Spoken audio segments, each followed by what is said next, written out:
গরিব ছেলের স্বপ্ন।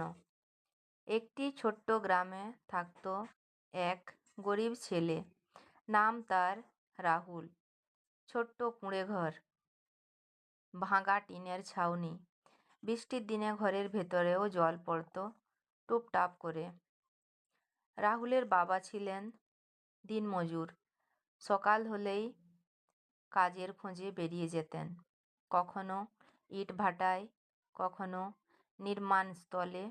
যেদিন কাজ মিলত সেদিন ভাত জুটত, যেদিন কাজ মিলত না সেদিন পেট ভরে খাওয়াও হতো না। রাহুলের মা অন্যের বাড়িতে কাজ করতেন। কারো বাসন মাজতেন, কারো কাপড় কাচতেন। সারাদিন কষ্টের পর যখন বাড়ি ফিরতেন মুখে থাকত ক্লান্তি, কিন্তু ছেলেকে দেখলেই সেই মুখে ফুটে উঠত এক টুকরো হাসি। রাহুল খুব ছোট ছেলে ছিল। তার একটাই বড় স্বপ্ন, সে পড়াশোনা করবে।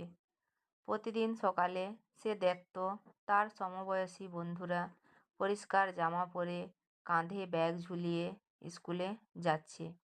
কারো হাতে নতুন বই, কারো হাতে রঙিন খাতা।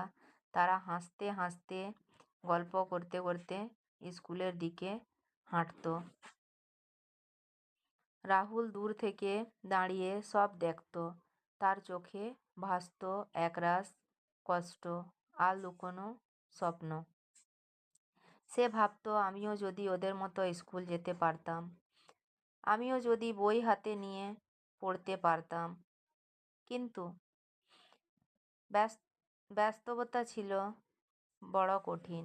বাড়িতে দুবেলা ঠিক মতো খাবারই কষ্ট, সেখানে স্কুলের ফি, বই খাতা সব ছিল অনেক দূরের স্বপ্ন। একদিন বিকেলে রাহুল চুপচাপ বসে ছিল উঠোনে। তার মা কাজ সেরে বাড়ি ফিরছেন। ছেলের মুখটা খুব মলিন দেখে মা জিজ্ঞেস করলেন, কি হয়েছে রে বাবা, মন খারাপ কেন?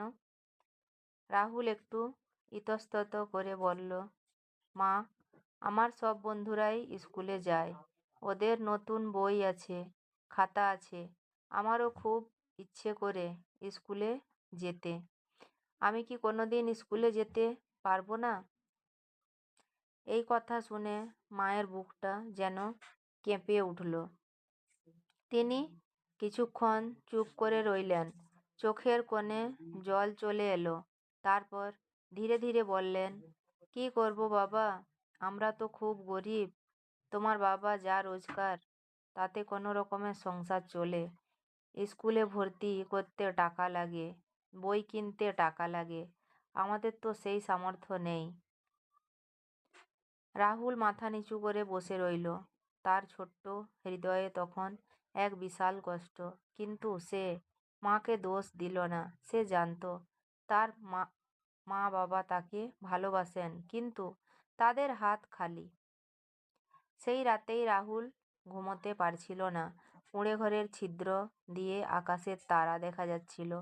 সে মনে মনে প্রতিজ্ঞা করল, আমি একদিন পড়াশোনা করব, যত কষ্টই হোক আমি হাল ছাড়ব না। পরের দিন থেকে রাহুল বাবার সঙ্গে কাজ যেতে শুরু করলো।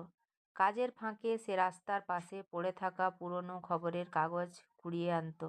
গ্রামের স্কুলের সামনে দাঁড়িয়ে বোর্ডে লেখা অক্ষরগুলো দেখত। অন্য বাচ্চারা যখন ক্লাস করত, সে বাইরে দাঁড়িয়ে চুপচাপ শুনত।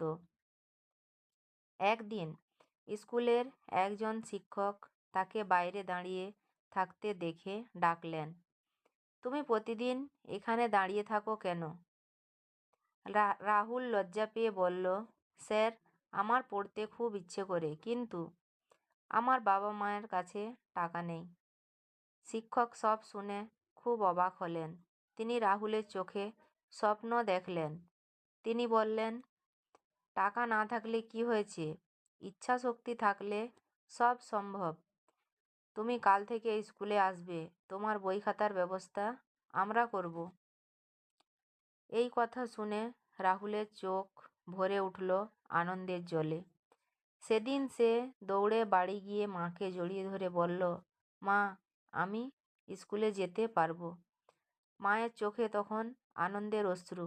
তিনি মনে মনে বললেন, হয়তো আমরা গরিব, কিন্তু আমার ছেলের স্বপ্ন গরিব নয়। তারপর থেকে রাহুল মন দিয়ে পড়াশোনা করতে লাগলো। দিনে কাজ, রাতে পড়া। কোনোই কষ্ট তাকে থামাতে পারল না। বছর ঘুরতে ঘুরতে সে পরীক্ষায় প্রথম হতে লাগলো।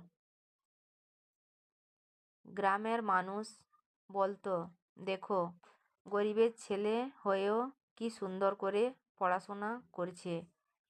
অনেক বছর পর সে রাহুল বড় হয়ে একজন সফল মানুষ হলো। সে তার গ্রামের একটি স্কুল তৈরি করলো, যাতে কোনো গরিব শিশুকে আর শুধু টাকার অভাবে পড়াশোনা ছাড়তে না হয়। গল্পের শেষে একটাই কথা, গরিব হওয়া কোনো অপরাধ নয়, স্বপ্ন দেখা বন্ধ করাই সবচেয়ে বড় অপরাধ। যার মনে ইচ্ছা আর পরিশ্রম করার শক্তি আছে, তাকে কোনো দারিদ্র্য আটকে রাখতে পারে না।